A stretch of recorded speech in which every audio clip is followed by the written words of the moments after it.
4 महीनों में किसान रेल का ये नेटवर्क आज 100 के आंकड़े पर पहुंच चुका है। आज 100वीं किसान रेल थोड़ी देर पहले महाराष्ट्र के सांगोला से पश्चिम बंगाल के शालीमार के लिए रवाना हुई है। यानी एक प्रकार से पश्चिम बंगाल के किसानों, पशुपालकों, मछुआरों की पहुंच मुंबई, पुणे, नागपुर जैसे महाराष्ट्र के बड़े बड़े बाजार तक हो गई है। वहीं महाराष्ट्र के साथियों को अब पश्चिम बंगाल के मार्केट से जुड़ने के लिए सस्ती और सुलभ सुविधा मिल गई है। जो रेल अभी तक पूरे देश को आपस में जोड़ती थी, वो अब पूरे देश के कृषि बाजार को भी जोड़ रही हैं, एक कर रही हैं। साथियों, किसान रेल सेवा देश के किसानों की आमदनी बढ़ाने की दिशा में भी एक बहुत बड़ा कदम है। इसमें खेती से जुड़ी अर्थव्यवस्था में बड़ा बदलाव आएगा। इससे देश की कोल्ड सप्लाई चेन की ताकत भी बढ़ेगी। सबसे बड़ी बात यह कि किसान रेल से देश के 80% से अधिक छोटे और सीमांत किसानों को बहुत बड़ी शक्ति मिली है। ये मैं इसलिए कह रहा हूं कि इसमें किसानों के लिए कोई न्यूनतम मात्रा तय नहीं की गई है। अगर कोई किसान 50-100 किलो का पार्सल भी भेजना चाहता है तो वो भी भेज सकता है। यानी छोटे किसान का छोटे से छोटा उत्पाद भी कम कीमत में सही सलामत बड़े बाजार तक पहुंच पाएगा।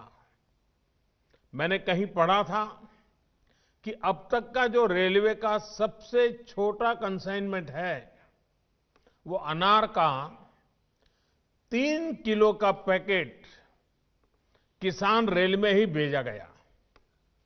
यही नहीं, एक मुर्गी पालक ने 17 दर्जन अंडे भी किसान रेल से भेजे हैं। साथियों, भंडारण और कोल्ड स्टोरेज के अभाव में देश के किसान का नुकसान हमेशा से एक बड़ी चुनौती रहा है।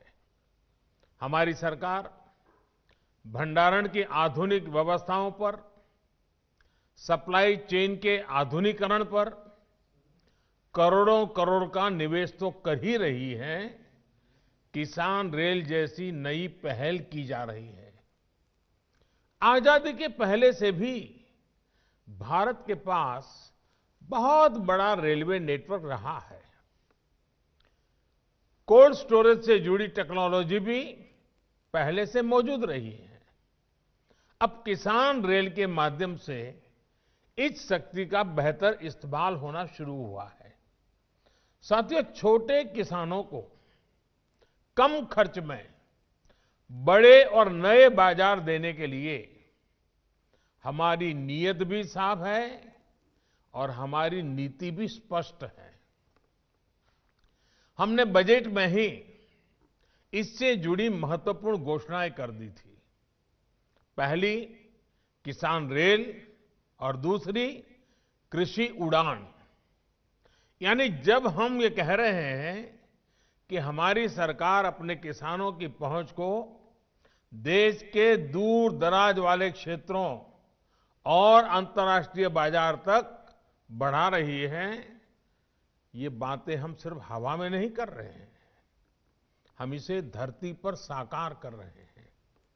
ये मैं पूरे विश्वास के साथ कह सकता हूं कि हम सही रास्ते पर है। साथियों, शुरुआत में किसान रेल साप्ताहिक थी। कुछ ही दिनों में ऐसी रेल की मांग इतनी बढ़ गई कि अब सप्ताह में 3 दिन ये रेल चलानी पड़ रही है। सोचिए, इतने कम समय में 100वीं किसान रेल, ये कोई साधारण बात नहीं है। ये स्पष्ट संदेश है कि देश का किसान क्या चाहता है।